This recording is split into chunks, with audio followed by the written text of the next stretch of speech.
sure. That's why David cried out because of the destruction he did, for the things he did with Bathsheba. But I do know one thing. When you look at Psalms 51, David gives a powerful prophetic cry of forgiveness to where he feels in his life that God, you have to come to my aid. It seems like I've done all that I really know how to do. And I don't seem to know how to go any way other than what you have told me, that I have to cry out to you in a time of need, that you said you are just God, you're a mercy God, and you're to forgive me for all that I've done. When we look at Psalm 51, it says just that. He said, Lord, the first thing he said, Lord, have mercy on me, O God, according to your loving kindness. Now, when you go back and you understand the word of God, what it says over in verse 3 of Psalms 13 and 3, it says pretty much the same thing. In Psalm 51, he said, have mercy on me. That's the key. Bow yourself before God, amend your ways, and know that the things you have done wasn't pleasing to him, and you're willing to open yourself up, that whatever it may be, that God is willing to forgive you if you throw yourself at his mercy. He said, God, have mercy on me according to your loving kindness, according unto your multitude of your tender mercy. Blot out my transgressions. Wash me thoroughly from my iniquities, and cleanse me from my sins. Is anybody speaking to me on this? Can you hear what God is saying right here? He said, for I acknowledge, I'm coming to understand, I acknowledge my transgressions, and my sins are forever before me. Look, nobody has arrived, according to the book of Romans 6:3. You all fall short.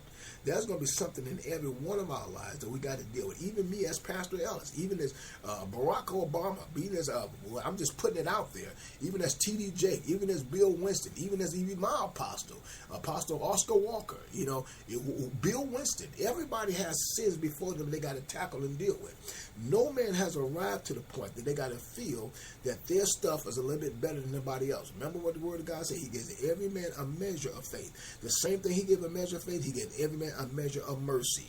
That God knows the things that you've done in your life. He knows where you are.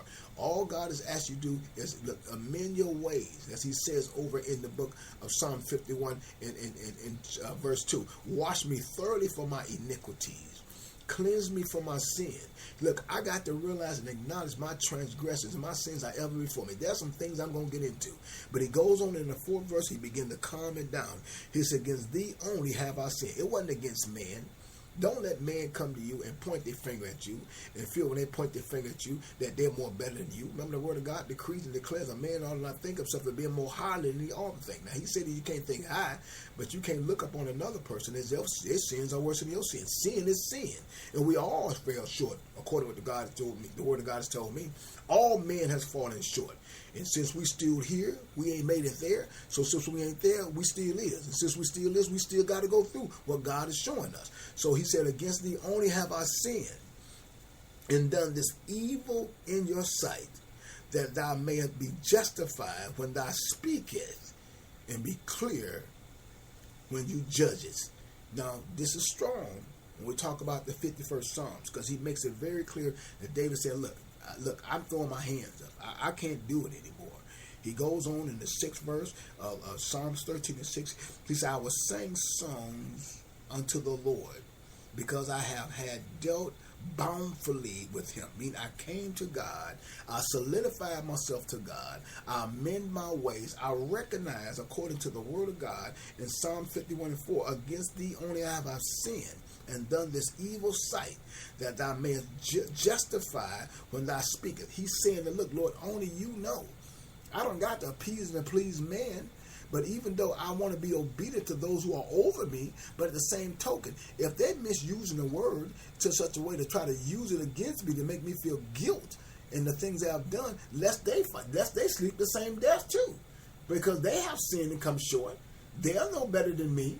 They put their pants on and put their dress on and put whatever they're on the same way I put mine on. And when it comes down to it, all of us gotta all of us gotta fall to the ground. All of us gotta lay in the box one day. All of us gotta come to the point to agree and understand that whatever we made here on earth, we can't carry with us. Naked as we come, naked as we may go. And we got to come to that reason to understand that in our life, Nobody really has the ability to judge you. But one thing I say from a personal standpoint of you, I don't got the right to judge you as a pastor, as a prophet. But I judge you not by my flesh, but I judge you by the word. That even when I speak the word to you, I'm speaking it to myself. I got to get myself together also. Even as I go forth, I may be a little further along than you as far as being in the word, but my job is to help you up out of your monkey mire, not to throw you back down in the ground, to make you feel so little that you're not able to come out of whatever that you're in. David begins to cry out in the midst of him being delivered. He been clarified that he know that God is a very present help in a very present time of need. We read that in Psalms 46. He said, I will sing unto the Lord because he had done bountifully with me. The word bountifully can be translated that he's been transparent with me. You know, I've been so open with God that now it refers to a point that my appearance through the scriptures are overcoming, and that they are considering my ways in the sufferings that I have borne before you in such a way that my state of trouble, that I wasn't able to fix it. In other words, David said, I've come open with you, that I receive the wisdom that you have given to me, that I may permit myself to learn from you all the days of my life. I'm telling you, ladies and gentlemen, if you hear this over and over again, go back to your archives and replay it over and over again. I guarantee you, and I declare by the word, it's a good word, and it's something that's going to help you. Now, you can probably come against it any way you want to. That's on you. But I'm telling you, the word I gave you on this morning is something to help you through your daily life. As you go out today, tell somebody about the radio station. You know, tell somebody there's a man of God that's over there in Dallas, Texas, by the name of Charles Ellis, and he's bringing a good word.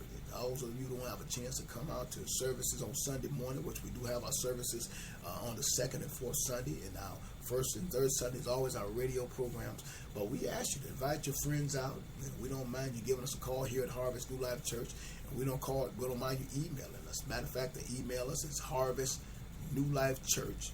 It's actually harvestnlc @gmail.com, or you can give us a call, area code 214-870-2146. We're glad to have you on the show this morning. We thank God for you.